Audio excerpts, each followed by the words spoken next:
मैं विनोद कुमार दरभंगा से बिहारी खबर के लिए। अगले 1 साल में खत्म हो जाएंगे सभी टोल प्लाजा। गडकरी। केंद्रीय सड़क एवं परिवहन मंत्री नितिन गडकरी ने कहा है कि अगले 1 साल में सभी टोल प्लाजा खत्म कर दिए जाएंगे। लोकसभा में गुरुवार को पूछे गए एक सवाल के जवाब में गडकरी ने कहा कि सरकार अगले 1 साल में सभी टोल प्लाजा को खत्म करने की योजना बना रही है, क्योंकि अब टोल प्लाजा का सारा काम तकनीक के जरिए होगा।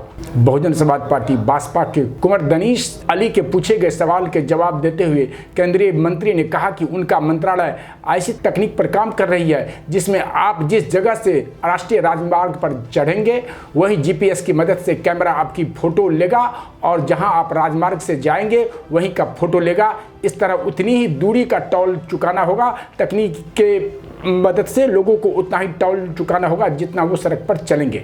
दरअसल दानिश अली ने गढ़ मुक्तेश्वर के एक पास सड़क पर नगर निगम की सीमा में टोल प्लाजा होने का मुद्दा उठाया था। इसका जवाब देते हुए गडकरी ने कहा कि पिछली सरकार में सड़क परियोजनाओं के ठेके में थोड़ी और मलाई डालने के लिए ऐसे कई टोल प्लाजा बनाए गए जो नगर की सीमा पर है। यह निश्चित तौर पर गलत है। ममता सरकार ने पुरुलिया को पिछलेपन का शिकार बनाया। मोदी में चुनावी रैली को संबोधित करते हुए राज्य की ममता बनर्जी सरकार पर जमकर हमला बोला। उन्होंने कहा कि ममता बनर्जी सरकार ने पिछले 10 साल में पुरुलिया को पिछड़ेपन की ओर धकेल दिया। राज्य सरकार की भेदभाव वाले रवैये की वजह से पुरुलिया में जल संकट की स्थिति पैदा हुई। उन्होंने कहा कि पानी की जिस किल्लत का सामना पुरुलिया वासियों को करना पड़ रहा है उसके लिए राज्य सरकार जिम्मेदार है। इस सरकार ने पुरुलिया को पूरी तरह से उपेक्षित रखा। पीएम ने कहा कि पिछले 10 सालों के कार्यकाल में तृणमूल सरकार पुरुलिया में एक पुल तक नहीं बना सकी और आज विकास की बातें कर रही है। उन्होंने कहा कि पुरुलिया को जल संकट से उबारना हमारी पहली प्राथमिकता होगी।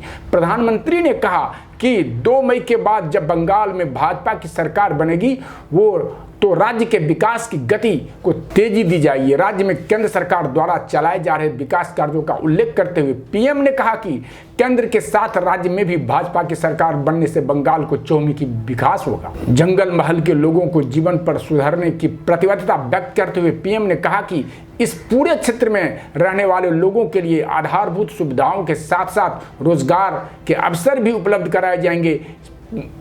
पीएम ने अपने संबोधन की शुरुआत बांग्ला भाषा में करते हुए कहा कि रोजी रोटी की आकार में खुद को भगवान महसूस करूंगा। आज के लिए इतना ही। आपके साथ पुनः बिहारी खबर के लिए।